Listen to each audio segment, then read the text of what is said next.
Semangat pagi anak-anak hebat dimanapun kalian berada. Bertemu kembali dengan saya dalam mata pelajaran produk kreatif dan kewirausahaan. Pada pertemuan kali ini kita akan berbicara tentang statistical process control bagian kedua.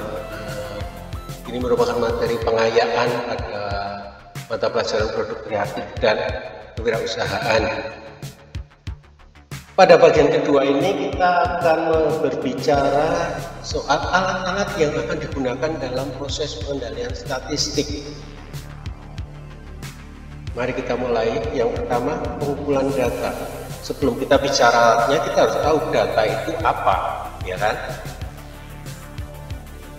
Nah, definisi data adalah catatan tentang sesuatu, baik yang bersifat kualitatif maupun kuantitatif, yang dipergunakan sebagai petunjuk untuk bertindak. Dalam SPC dikenal dua jenis data, yaitu yang pertama data atribut, yaitu data kualitatif yang dapat dihitung untuk pencatatan dan analisis. Contohnya adalah misalnya produk tidak lengkap. Pada catatan kualitas itu produk tidak lengkap, permukaannya tergores. Secara kualitas mungkin bisa digunakan dan sebagainya, tapi secara kualitatif itu mengganggu. Kemudian yang kedua data variabel, yaitu data kuantitatif yang diukur untuk keperluan analisis. Tujuan pengumpulan data adalah memantau dan mengendalikan proses. Jadi data itu dikumpulkan dari seluruh proses, dari awal ketika bahan baku datang sampai dengan barang siap dikirim, itu dipantau semuanya. Dan kemudian dari pemantauan itu kita bisa menganalisis hal-hal yang tidak sesuai, non-conformance, hal-hal yang secara kualitas tidak sesuai, baik itu secara kualitatif maupun kuantitatif. Kemudian kita dengan adanya data itu kita bisa melakukan inspeksi, kita periksa, kita melakukan pemeriksaan pada setiap proses sehingga semakin jelas permasalahannya. Maka dalam kegiatan mengumpulkan data rasanya perlu kita perhatikan hal-hal berikut. Jadi yang pertama, tujuannya harus jelas, definisikan tujuan pengumpulan data secara jelas, untuk apa data itu dikumpulkan dan sebagainya. Kemudian identifikasikan jenis data, yaitu variabel atau atribut yang akan dikumpulkan. Ya, harus jelas dari awal, data variabelnya apa, data atributnya apa yang akan dikumpulkan. Kemudian gunakan alat ukur yang dapat diandalkan. Kalau perlu alat ukur itu diuji coba dulu. Kemudian tentukan cara yang tepat untuk mencatat data dan buatlah formulir pencatatan data yang memudahkan orang untuk menggunakan. Tidak perlu bolak-balik nanya pada si pembuat formulir, tidak bikin orang bingung dan tidak bikin orang semakin ribet, ya. Nah, maka formulir perlu dibuat dengan mengikuti prinsip KISS, keep it simple stupid. Artinya formulir itu harus dirancang sesederhana mungkin, orang yang kita anggap paling tidak pandai pun bisa menggunakan. Dengan seperti itu, kita akan mengurangi kemungkinan terjadi kesalahan dalam pengumpulan data. Kemudian, formulir itu harus bersifat menerangkan sendiri, sehingga tidak perlu instruksi atau penjelasan dalam formulir itu. Ada satu kolom, di bawahnya ada penjelasannya, isilah kolom ini dengan data seperti ini. Itu akan menyulitkan. Kemudian, formulir didesain profesional supaya orang tertarik memperhatikannya. Kemudian formulir yang didesain untuk pencarian fakta harus memperhatikan konsep 5W1H. Nah, itu nanti pada salah satu alat itu penting bisa kita gunakan. Ini salah satu contoh formulir. Contoh ini saya ambil dari buku Statistical Process Control tulisan Profesor Vincent Gasper, satu buku lama yang menurut saya sangat bagus. Ya, ini satu contoh formulir yang bisa kita gunakan. Semua jelas di sini, kehilangan informasi pelanggan, kehilangan informasi di item yang dipesan. Jadi jenis-jenis masalah yang sering muncul, yang selalu muncul, itu kita tulis di sini. Atau ini tentang spare part satu komponen produk. di satu proses. Kita bisa lihat, kita catat setiap rentang waktu, semuanya harus jelas. Mari kita lanjutkan. Lembar periksa. Lembar periksa adalah formulir di mana item-item yang akan diperiksa telah dicetak dalam formulir itu, supaya data dapat dikumpulkan dengan mudah. Penggunaan lembar periksa bertujuan untuk memudahkan proses pengumpulan data, mengumpulkan data tentang masalah yang sedang terjadi, menyusun data secara otomatis, dan memisahkan antara opini dan fakta. Contohnya seperti apa nanti ya. Langkah-langkah pembuatan lembar periksa. Lembar periksa dapat dibuat dengan menggunakan 6 langkah utama berikut. Yang pertama, menjelaskan tujuan pengumpulan data. Jadi langkah pertama selalu menentukan tujuannya dulu. Tujuannya harus jelas. Sehingga kalau tujuan jelas, kita bisa mengidentifikasikan karakteristik data yang sedang diukur secara jelas. Kita bisa mengidentifikasikan karakteristik data yang diukur, mana yang atribut yang diperlukan, mana variabel yang diperlukan. Kemudian menentukan waktu dan tempat pengukuran, kemudian mulai mengumpulkan data yang diukur, menjumlahkan data yang dikumpulkan, dan memutuskan untuk melakukan tindakan perbaikan atas penyebab masalah yang terjadi. Ini satu contoh lembar periksa, misalnya ini satu benda dengan diameter ukuran 8,3 cm. Kita cek, diukur pada jam tertentu, pada waktu tertentu secara konsisten. Yang sesuai 8,3 berapa jumlahnya, kita catat. Yang di bawah -1, -2 itu ada berapa, yang di atas 1, 2 ada berapa. Satu contoh ya. Satu contoh lembar periksa itu seperti ini, sehingga akan ketemu yang terbanyak itu ada di area mana, lebih banyak yang sesuai atau yang melampaui batas, di luar batas.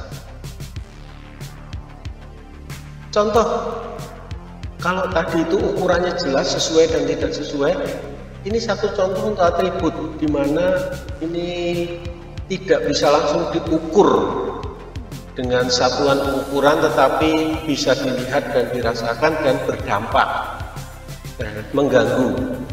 Contoh, permukaan tergores itu akan mengganggu penglihatan, visual penampakan akan terganggu, mengganggu penglihatan mata, kurang indah. Tapi sebenarnya bisa dipakai, misalnya seperti itu. Retak, tidak lengkap, dan sebagainya. Atau jenis yang lain, keluhan pelanggan, misalnya kalau ini usaha, misalnya usaha jasa pengiriman, seberapa yang terlambat, seberapa yang kelakuan supir tidak sopan, yang nagihnya salah, yang salah kirim. Ini bisa kita catat, mana yang paling sering terjadi. Yang kedua, diagram Pareto. Apa itu diagram Pareto? Diagram Pareto adalah grafik batang yang menunjukkan masalah berdasarkan urutan banyaknya kejadian. Pada dasarnya, diagram Pareto digunakan sebagai alat interpretasi untuk menentukan frekuensi relatif dan urutan pentingnya masalah-masalah atau penyebab dari masalah yang ada. Memfokuskan perhatian pada isu-isu kritis dan penting melalui pembuatan ranking terhadap masalah atau penyebab dari masalah itu dalam bentuk yang signifikan. Penggunaan diagram Pareto biasanya dikombinasikan dengan penggunaan lembar periksa. Langkah-langkah buat diagram Pareto: yang pertama, menentukan masalah apa yang akan diteliti, mengidentifikasikan kategori-kategori atau penyebab masalah yang akan diperbandingkan. Jadi masalahnya harus jelas dulu, kemudian membuat satu ringkasan daftar atau tabel yang mencatat frekuensi tiap kejadian dari masalah yang diteliti. Nah, mencatatnya dengan lembar periksa. Dan membuat daftar masalah secara berurutan berdasarkan frekuensi dari yang paling sering muncul sampai yang paling jarang muncul, kemudian diakumulasi frekuensi kumulatifnya berapa. Menggambar garis vertikal sebelah kiri dengan skala kerusakan dan kanan dalam skala persentase. Garis horizontal dibagi dengan banyaknya interval sesuai dengan banyaknya item masalah. Buatlah histogram diagram batang pada diagram Pareto. Gambarlah kurva kumulatif serta cantumkan nilai-nilai kumulatif. Nah, ini tadi lembar periksa yang ada di sebelumnya, urutannya diubah menjadi dari yang paling banyak ke paling sedikit. Kalau kita lihat tadi di data yang sebelumnya, permukaan tergores di paling atas, tetapi ternyata yang paling banyak muncul adalah tidak lengkap. Maka tidak lengkap kita taruh di atas, di bawahnya paling sering muncul kedua, seterusnya di bawah adalah yang paling jarang muncul. Gitu. Kita kumulasikan, total itu ada 62 yang diperiksa sesuai. Ini jumlah 62, kumulatif 62. Yang terbesar 26 itu ternyata 42% dari seluruh kejadian. Seperti itu maksudnya. Kita gambar dalam satu bentuk diagram batang. Tidak lengkap, tertinggi, permukaan tergores, retak, bentuk tidak serasi, dan yang lain. Nah, kalau data itu bisa kita olah dan kita sajikan seperti ini, pihak pengambil keputusan akan bisa langsung melihat, oh masalah terbesar kita itu tidak lengkap. Orang bisa melihat masalah terbesarnya. Nah, dari masalah terbesar tidak lengkap, kita bisa masuk ke diagram sebab akibat. Apa itu diagram sebab akibat? Diagram sebab akibat atau cause and effect diagram adalah suatu diagram yang menunjukkan hubungan antara sebab dan akibat berkaitan dengan pengendalian proses statistikal.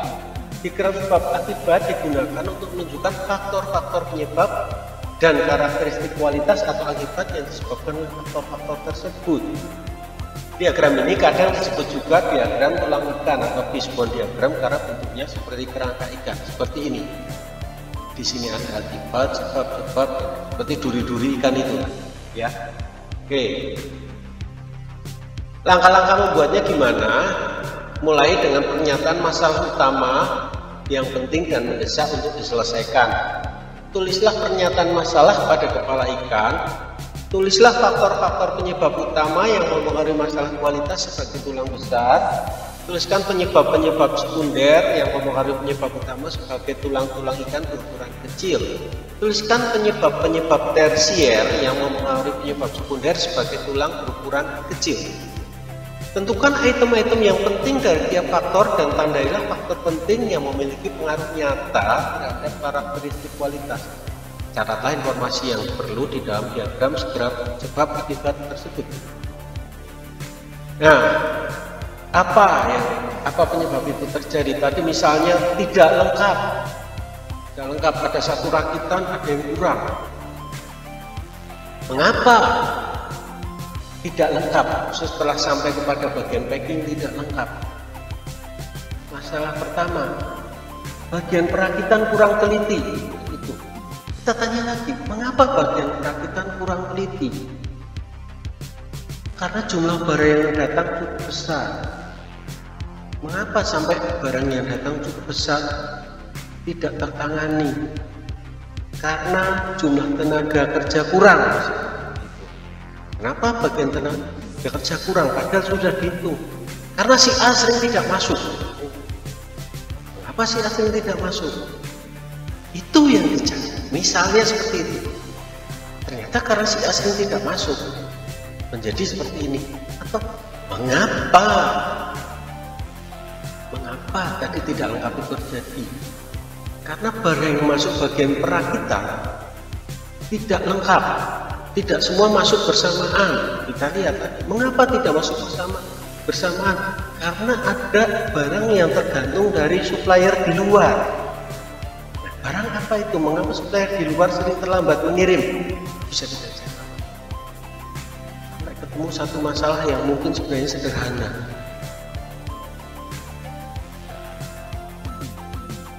Kemudian histogram, ya, ini makanan apa lagi? Mari kita lihat. Histogram merupakan salah satu alat yang membantu kita untuk menemukan variasi. Histogram merupakan potret dari proses yang menunjukkan distribusi dari pengukuran dan frekuensi dari setiap pengukuran itu. Maka histogram dapat digunakan sebagai alat untuk mengkomunikasikan informasi tentang variasi dalam proses, membantu manajemen dalam membuat keputusan-keputusan yang berfokus pada usaha perbaikan terus-menerus. Mari kita lihat selanjutnya. Ini adalah salah satu contoh langkah membuat histogram. Ada satu data seperti ini, ada satu misalnya produk makanan ringan. Pada unit contoh pemeriksaan nomor 1 sampai 10 itu ditemukan berat 11,01, 11,03, 10,71 dan seterusnya sampai 11,04. Nilai maksimum dari data ini adalah 11,04, nilai minimum adalah 10,18. Ada variasi berat. Pada pemeriksaan nomor 11 sampai 20 ditemukan seperti ini dan seterusnya sampai nomor 70. Begitu banyak variasi. Dari semua data itu ditemukan nilai terbesar 11,53 dan terkecil 10,08. Sehingga rentang dari yang terbesar sampai yang terkecil atau terkecil dari sampai yang terbesar itu selisihnya 1,45.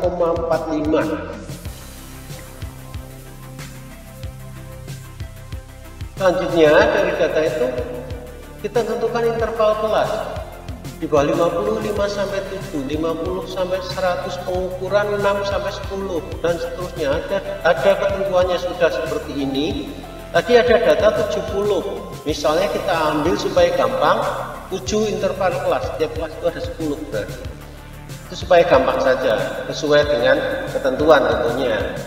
Nah, maka langkah membuatnya tentukan interval kelas, batas kelas, dan nilai tengah kelas. Lebar setiap interval kelas ditentukan berdasarkan pembagian antara range tadi 1,45 di data sebelumnya ya, dan banyaknya interval kelas yang diinginkan.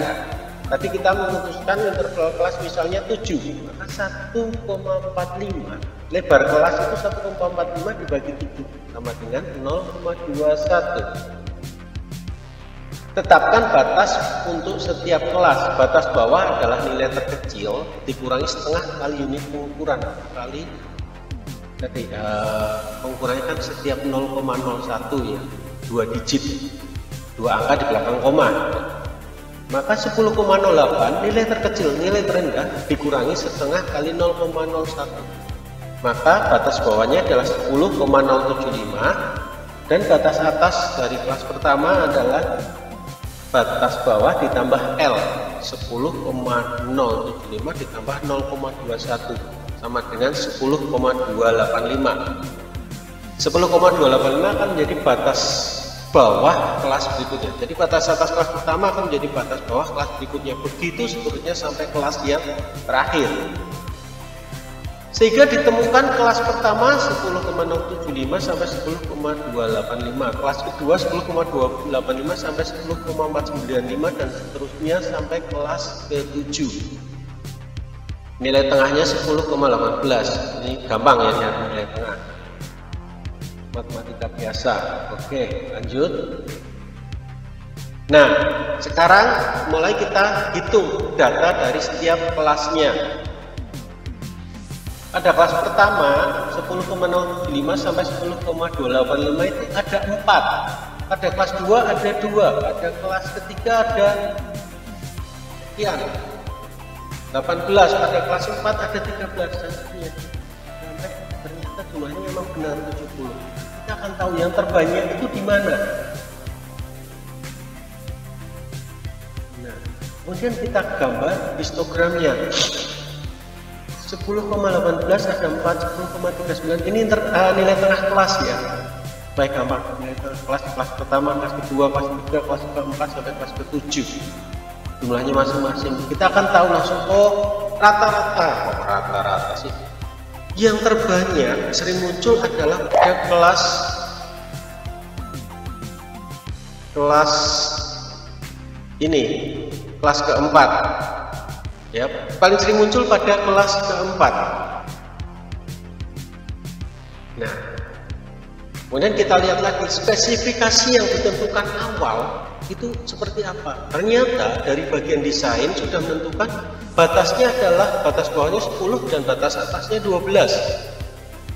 Nah, dari 70 data itu tidak ada yang di bawah 10 dan di atas 12. Terendah adalah 10,18. 10,18 tertinggi 11,44.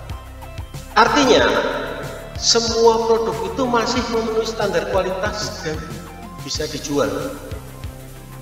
Lain soal apabila ternyata bagian desain menetapkan batas bawahnya 10,5 dan batas atasnya 11,5, maka akan ada dua kelas yang tidak memenuhi syarat.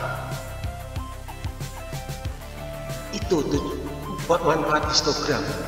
Dengan seperti itu kita bisa mengambil kebijakan mana yang tidak sesuai kualitas yang harus kita singkirkan, dan kita mencari tahu penyebabnya. Nah, itu anak-anak sekalian bagian yang kedua yang bahas tentang alat-alat statistik yang digunakan untuk pengendalian kualitas. Terima kasih atas kebersamaannya. Sampai berjumpa pada materi-materi berikutnya. Tetap semangat.